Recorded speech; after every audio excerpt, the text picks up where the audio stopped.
kepada Mas Darso yang diperankan oleh Martino Lio. Boleh kita beri tepuk tangan? Halo, selamat siang semuanya. Ya. Saya Martino Lio, saya di film Badut Gendong ini berperan sebagai Darso. Darso ini dia adalah orang yang tidak punya apa-apa kecuali cintanya terhadap istrinya, dan itu sangat dia pegang dan value sekali.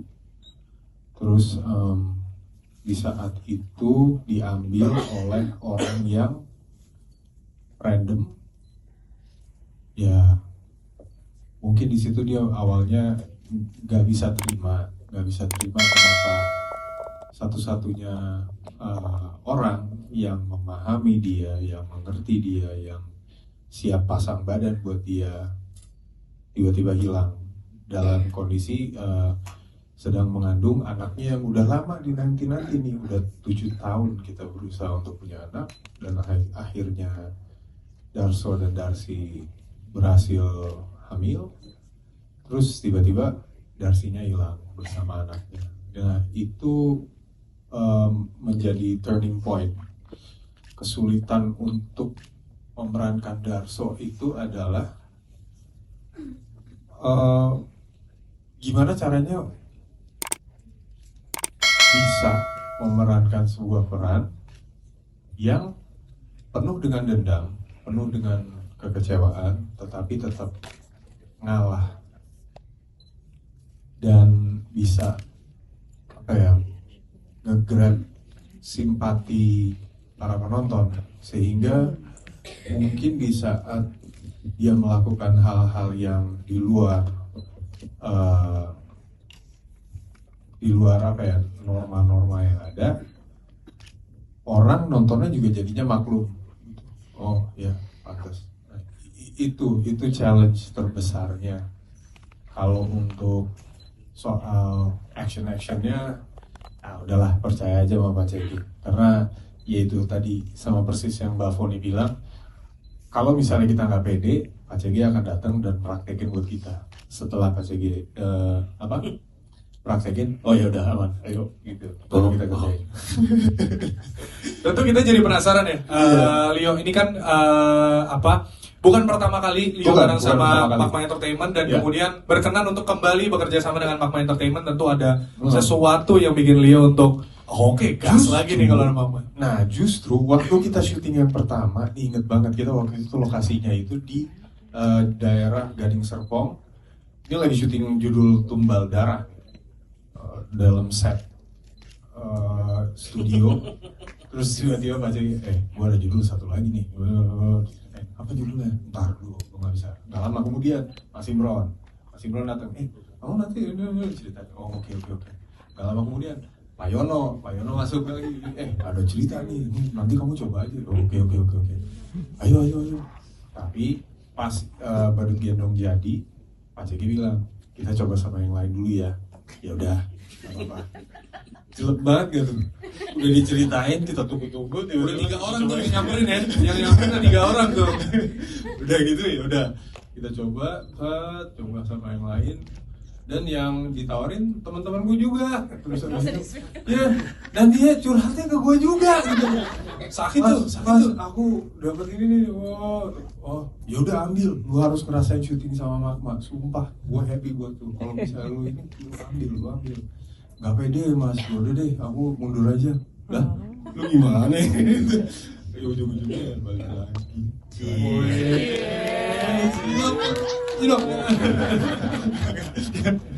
Ya gitulah. Ini judul ceritanya Akulah yang kedua gitu ya.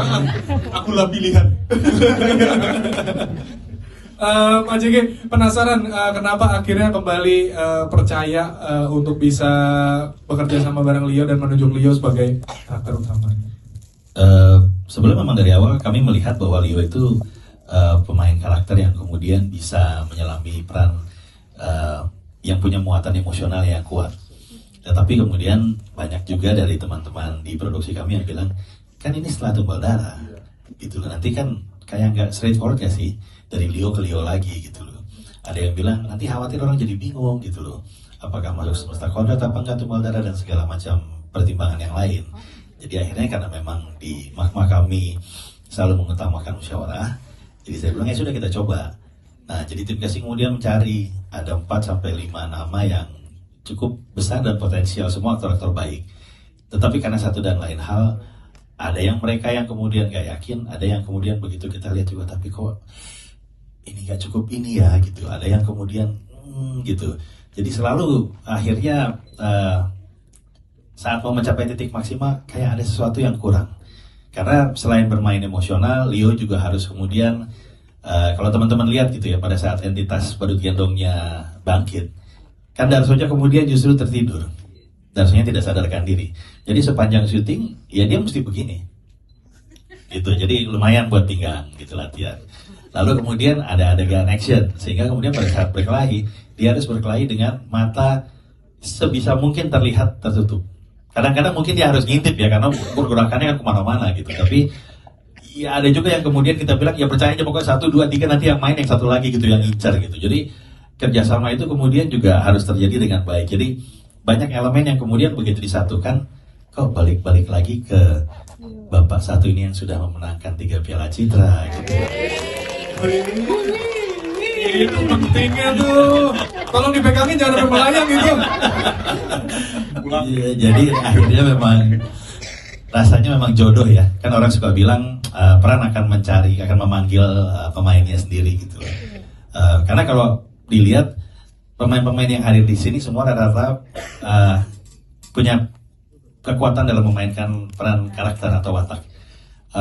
Saya percaya bahwa jika kami memilih pemain yang tepat, itu 50% pekerjaan di lapangan itu sudah kami lakukan gitu loh.